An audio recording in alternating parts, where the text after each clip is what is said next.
নমস্কার বন্ধুরা, আমি সুদীপ্ত বণিক। আপনারা দেখছেন আমার electrical study related YouTube channel Sudipta's academy.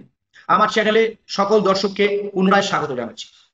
আমরা আজ আপনাদের সামনে থিওরি এবং প্র্যাকটিক্যালি দুই রকম ভাবে ওহমস ল ভেরিফিকেশন করে দেখাতে চলেছি।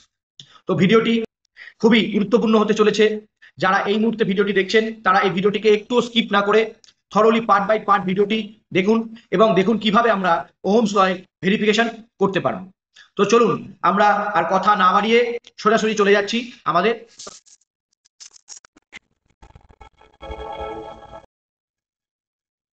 তো এই প্রজেক্টটিকে আপনাদের সঙ্গে ভেরিফাই করে দেখানোর জন্য আমরা এখানে কিছু টুলস এবং ইকুইপমেন্ট ব্যবহার করছি।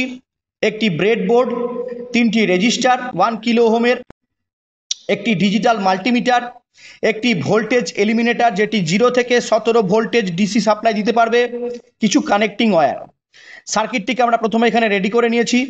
3টি রেজিস্টার যেগুলির মান হচ্ছে 1 কিলো ওহম, সেগুলি আমরা ব্রেডবোর্ডের ওপরে সিরিজ কানেক্টেড করে নেব এবং রেজিস্টারের পূর্বে আমরা অ্যামমিটার কানেকশন করতে পারি অথবা আমরা রেজিস্টারের শেষেও অ্যামমিটার কানেকশন করতে পারি। তো দেখুন এখানে দেখা যাচ্ছে 3টি রেজিস্টারকে আমরা এখানে সিরিজে কানেক্টেড করে নিয়েছি, প্রত্যেকটিরই মান 1 কিলো ওহম করে। তাহলে যদি আমাদের এখান থেকে ইকুইভ্যালেন্ট রেজিস্ট্যান্সের মান বের করতে চাই তাহলে কিন্তু আমাদের প্রায় 3 ওহমের কাছাকাছি বা অ্যাপ্রক্স 3 ওহম আমাদের ইকুইভ্যালেন্ট টোটাল রেজিস্ট্যান্সের মান বেরোবে। এই রেজিস্টারের পূর্বে আমরা অ্যামমিটার কানেকশন করতে পারি অথবা রেজিস্টারের পরেও আমরা অ্যামমিটার কানেকশন করতে পারি। আমাদের ওহমস লতে বলা থাকে যে যদি আমরা কোনো একটি বর্তনীর চাপ, তাপ, উষ্ণতা বিভিন্ন রকমের ভৌত ধর্মগুলিকে অপরিবর্তিত রেখে ওই বর্তনীর দুই প্রান্তের বিভব প্রভেদের মানকে ধীরে ধীরে ভ্যারি করাই, তাহলে কিন্তু সেই সার্কিটের মধ্যে দিয়ে যে পরিমাণ তড়িৎ প্রবাহিত হচ্ছে তার মানও ভোল্টেজের সঙ্গে ভ্যারি করে। অর্থাৎ ভোল্টেজ যদি আমরা বাড়াই তাহলে কারেন্টের মানও বাড়বে, ভোল্টেজ কমালে কারেন্টের মানও কিন্তু কমবে।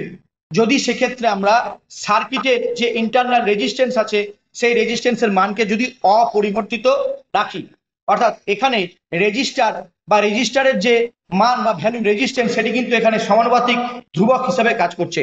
অর্থাৎ ওহমস লতে আমাদের এটাই বলা আছে যে ভি প্রপোর্শনাল টু আই।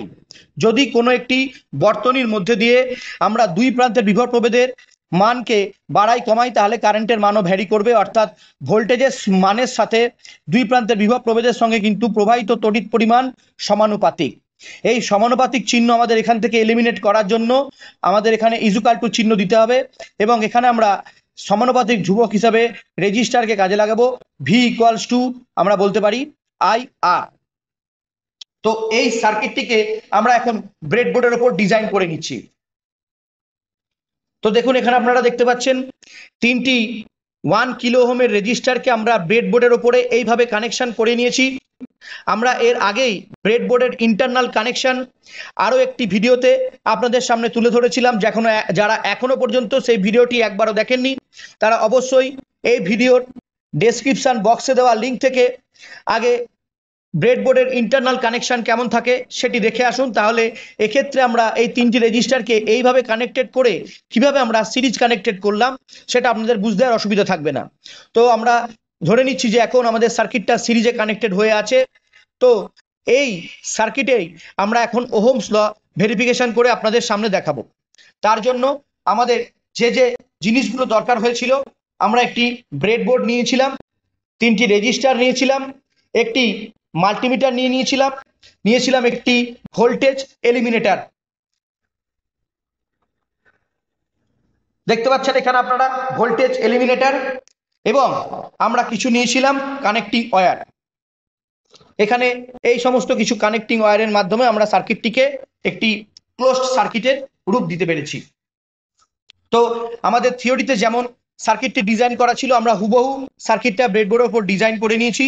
এবার আমরা এখানে যে ব্যাটারি এলিমিনেটর ইউজ করেছি তার ভোল্টেজকে আমরা এখান থেকে ভ্যারি করাবো এবং দেখব যে এই সার্কিটের মধ্যে দিয়ে যে পরিমাণ তড়িৎ প্রবাহিত হচ্ছে মানও ভোল্টেজের সঙ্গে একই রকম ভাবে ভ্যারি করে কিনা। অর্থাৎ যদি তারা সমানুপাতিক থাকে তাহলে ভোল্টেজের মান বাড়ানোর সাথে সাথে আমরা এখানে এই ডিজিটাল মাল্টিমিটারকে অ্যামিটার হিসেবে কানেকশন করে রেখেছি, তো এখানে আমাদের ডিসপ্লে বক্সেও আমরা দেখতে পারবো যে ওখানে এলিমিনেটরের ভোল্টেজকে যদি আমরা ভ্যারি করাই, বাড়াই, কমাই, তার সঙ্গে সমানুপাতিকভাবে এখানে অ্যামিটারের মানও কিন্তু আমাদের একই রকম ভাবে শো করবে যে কত পরিমাণ অ্যাম্পিয়ার তার মধ্যে দিয়ে বাড়ছে কমছে। তো চলুন আমরা শুরু করছি ওহমস ল ভেরিফিকেশন। তো আপনাদের সামনে যেরকম ভাবে আমরা থিওরিটিক্যালি ভাবে সার্কিটটিকে ডিজাইন করে নিয়েছিলাম, ঠিক সেই একই রকম ভাবে আমরা এখানে ব্রেডবোর্ডের উপর সার্কিটটি ডিজাইন করে নিয়েছি। এখন আমরা এই ব্যাটারি এলিমিনেটরের সাহায্যে এই সার্কিটটিতে সাপ্লাই ইন করাচ্ছি। ব্যাটারি এলিমিনেটর অন করেছি, এখানে ইন্ডিকেটিং লাইট দেখা যাচ্ছে, অর্থাৎ আমরা বুঝতে পারছি যে এই ব্যাটারি এলিমিনেটর থেকে আমরা সাপ্লাই পাবো। এই যে সিলেক্টর সুইচটি দেখতে পাচ্ছেন, সিলেক্টর সুইচের উপর এখানে একটি কালো চিহ্ন করা আছে।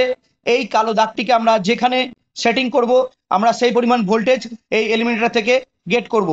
তো দেখুন, এই সিলেক্টর সুইচকে আমরা এইভাবে ঘোরাতে হবে, তাহলে আমাদের ভোল্টেজের মান আস্তে আস্তে বাড়বে। তো আমরা দেখব ভোল্টেজের মান বাড়ানোর সঙ্গে সঙ্গে আমাদের অ্যামিটারটাও সেখানে একই কারেন্টের মানকে ধীরে ধীরে বাড়াচ্ছে কিনা। যদি আমরা দেখতে পারি যে ভোল্টেজের মান বাড়ালে পরে অ্যামিটারে কারেন্টের মানও বাড়ছে, তাহলে বুঝবো ভোল্টেজ বাড়ার সঙ্গে সঙ্গে কারেন্ট বাড়ছে, মানে ভোল্টেজ কারেন্টের সঙ্গে সমানুপাতিক। আবার উল্টো রকম ভাবে যখন ভোল্টেজ কমাবো তখন দেখবো কারেন্টের মান ধীরে ধীরে কমছে কিনা, তাহলেও বুঝবো ভোল্টেজ কারেন্টের সঙ্গে সমানুপাতিক। তো চলুন আমরা এখান থেকে শুরু করছি ওহমস ল ভেরিফিকেশন।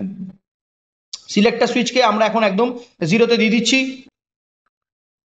তো এখানে আমরা যে ডাটাগুলো পাবো সেটি আমরা খাতাতে নোট করে নিচ্ছি। খাতায় আমরা এখানে অবজারভেশন টেবিল রেডি করে নিয়েছি। সিরিয়াল নাম্বার আমরা 3টি ক্ষেত্রে আমরা এই মানগুলোকে ভ্যারি করিয়ে করিয়ে দেখব। এখানে ভোল্টেজের রিডিং নেব ডিসি ভোল্টে, এবং এখানে অ্যাম্পিয়ার মিটারে রিডিং নেব মিলি অ্যাম্পিয়ারে। আমরা আগে ডাটা টেবিলটা পূরণ করে ফেলি, তারপর আমরা চলে আসব এর যে গ্রাফিক্যাল রিপ্রেজেন্টেশন আছে সেই গ্রাফিক্যাল রিপ্রেজেন্টেশনে। তো চলুন আমরা সার্কিটটিকে এখন ওহমস ল ভেরিফিকেশন করি। তো দেখুন, এখান থেকে আমরা এই সিলেক্টর সুইচকে ধীরে ধীরে বাড়াচ্ছি, অর্থাৎ ভোল্টেজ আমরা ধীরে ধীরে ইনক্রিজ করছি। তাহলে আমাদের এখানে এই মাল্টিমিটারটিকে আমরা সিরিজে কানেকশন করে অ্যামিটার হিসেবে ব্যবহার করছি, তাহলে এই মাল্টিমিটারের ডিসপ্লেতেও আমাদের দেখা উচিত যে অ্যাম্পিয়ারের মান ধীরে ধীরে বাড়ে কিনা। দেখুন, ভোল্টেজের মান আরেকটু বাড়াচ্ছি, সঙ্গে সঙ্গে আমরা দেখুন ভোল্টেজ সাপ্লাই সোর্স আমরা দিয়ে রেখেছি 3 ভোল্ট, আর অ্যাম্পিয়ার পাচ্ছি কত 1 মিলি অ্যাম্পিয়ার। এরপর এবার আমরা ভোল্টেজকে 6 ভোল্টে নিয়ে এলাম। তো আমরা এখান থেকে দেখতে পাচ্ছি আমাদের কারেন্টের মান কিন্তু এখন 2.7 মিলি অ্যাম্পিয়ার। তো আমরা লিখে নিচ্ছি এখানে 2.7 মিলি অ্যাম্পিয়ার। এরপরে ভোল্টেজের মানকে আমরা আরো বাড়াচ্ছি, ভোল্টেজকে আমরা এখন প্রায় 9 ভোল্টেজে সেটিং করে নিচ্ছি সিলেক্টর সুইচকে। তো আমরা এখান থেকে দেখছি 3.7, আমাদের কারেন্টের মানও কিন্তু ধীরে ধীরে ইনক্রিজ করছে।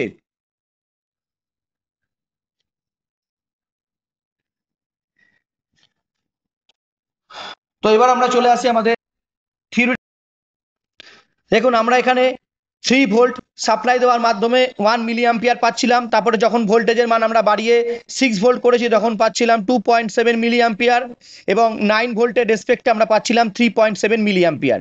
সেক্ষেত্রে কিন্তু আমাদের এই যে টোটাল রেজিস্ট্যান্স, অর্থাৎ 1 + 1 + 1 অর্থাৎ 3 কিলো ওহম অ্যাপ্রক্স, সেটা কিন্তু আমাদের কনস্ট্যান্ট ছিল, কোনোভাবেই চেঞ্জ হয়নি।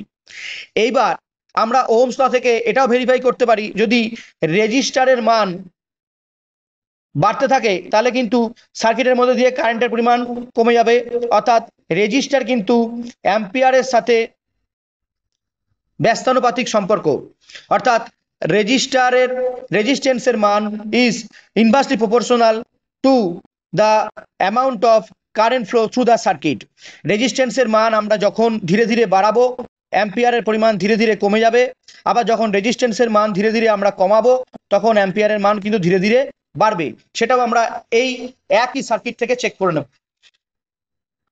তো দেখুন, এক্ষেত্রে আমাদের ভোল্টেজকে আমরা কনস্ট্যান্ট রাখলাম, 9 ভোল্টই আমরা সাপ্লাই দিয়ে রাখছি। এবার আমরা রেজিস্ট্যান্সের মান বাড়ানো কমানো দরুন আমরা দেখব যে এখানে অ্যাম্পিয়ারের মান কিছু চেঞ্জ হচ্ছে কিনা।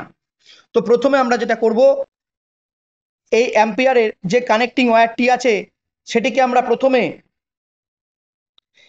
এই প্রথম রেজিস্টারের সঙ্গে কানেক্টেড করব। তাহলে আমরা রেজিস্টারের মানটিকে কমালাম, অর্থাৎ আমরা 1 কিলো ওহম থেকে এটিকে সার্কিটটিকে রেজিস্টার দেওয়া শুরু করলাম।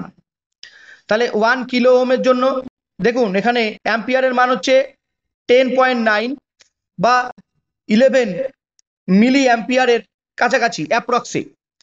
এরপর যখন আমরা এই রেজিস্টারের মানটিকে আরো বাড়াচ্ছি, আরো একটি 1 কিলো ওহম এর সাথে অ্যাড করে দিলাম, তখন কিন্তু এর কারেন্টের মান ড্রপ করে গেল 5.9 অথবা প্রায় 6 অ্যাম্পিয়ারের কাছাকাছি।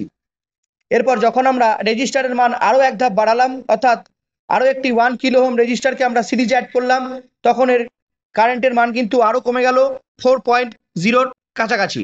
তো আমরা দেখলাম যে সার্কিটের ভোল্টেজের মান যদি অপরিবর্তিত থাকে অর্থাৎ কনস্ট্যান্ট থাকে, সেক্ষেত্রে সার্কিটের রেজিস্টারের মান অর্থাৎ রেজিস্ট্যান্সের মান যদি আমরা ভ্যারি করাই, তাহলে কিন্তু সার্কিটের মধ্যে দিয়ে কারেন্টের পরিমাণও ভ্যারি করে যায়, অর্থাৎ রেজিস্টারের মানের সঙ্গে কারেন্টের মান কিন্তু ইনভার্সলি প্রপোর্শনাল। তো তাহলে এবার আমরা গ্রাফিক্যাল রিপ্রেজেন্টেশনের মাধ্যমে ওহমস ল আমাদের আদতেই ভেরিফাই হলো কিনা সেটা আমরা দেখে নেব। তো দেখুন এখানে আমরা একটি গ্রাফের মতো ছবি এঁকে নিয়েছি। এই দিকের যে লাইনটি আছে হরাইজন্টাল লাইন, সেটিকে আমরা ভোল্টেজ ইন ভোল্টে রিপ্রেজেন্ট করেছি, এবং এই দিকের যে ওয়াই অ্যাক্সিস বরাবর যে লাইনটি আছে সেই লাইনগুলিকে আমরা কারেন্ট ইন অ্যাম্পিয়ারে রিপ্রেজেন্ট করেছি। এই যে মোটা কালো রঙের দাগগুলি আছে সেগুলিকে আমরা মূল বিন্দু অর্থাৎ 0.0,0 অরিজিনে সেট করে নিয়েছি। এবার আমরা এখান থেকে এক একটি করে রিডিং এর উপরে বসাতে থাকবো। তো প্রথমেই আসি ভোল্টেজের রিডিং আমাদের দেওয়া আছে কত, প্রথমে হচ্ছে 3 ভোল্ট। তো আমরা এখানে 3 ভোল্ট নিয়ে নিচ্ছি, প্রথম থেকে গোনা শুরু করছি। 0 তো এখানে আছেই, 1 2 3 ভোল্ট, এখানে 3 ভোল্ট, আর অ্যাম্পিয়ার পেয়েছিলাম 1 মিলি অ্যাম্পিয়ার। তো আমরা চলে যাচ্ছি 1 মিলি অ্যাম্পিয়ার ধরে নিচ্ছি, এদিকে হচ্ছে মিলি অ্যাম্পিয়ার 1। তো আমরা প্রথমে পেয়েছিলাম এই জায়গাতে আমাদের বিন্দু। এরপর আমরা চলে আসি ভোল্টেজ, আমরা দিয়েছি কত 6, 4 5 6 এর জন্য আমরা কত পাচ্ছি 2। তাহলে দেখুন আমরা এখানে 2 এ মানটি পেলাম, এবং 9 এর জন্য 7 8 9 এর জন্য কত পাবো 3। তো দেখুন আমাদের 3 মিলি অ্যাম্পিয়ার আমরা মান পাচ্ছি। আমরা এখানে দশমিকের পরে আর যে 7 যে মানগুলো এসছে সেই মানগুলোকে আমরা ধরছি না, আমরা গ্রাফটিকে সহজে আপনাদের বোঝানোর জন্য এই 0.7টিকে নেগলিজেবল করে দিচ্ছি। 1 2 3 তে আমরা মান নিলাম। তো দেখুন এখানে যদি এখন আমরা স্কেল ধরি, তাহলে আমাদের এই 3টি বিন্দু কিন্তু সমরেখ হবে এবং গ্রাফটি আমাদের এইভাবে চলে যাবে, অর্থাৎ এক্স এর মান বাড়ার সঙ্গে সঙ্গে ওয়াই এর মানও বৃদ্ধি হতে থাকবে।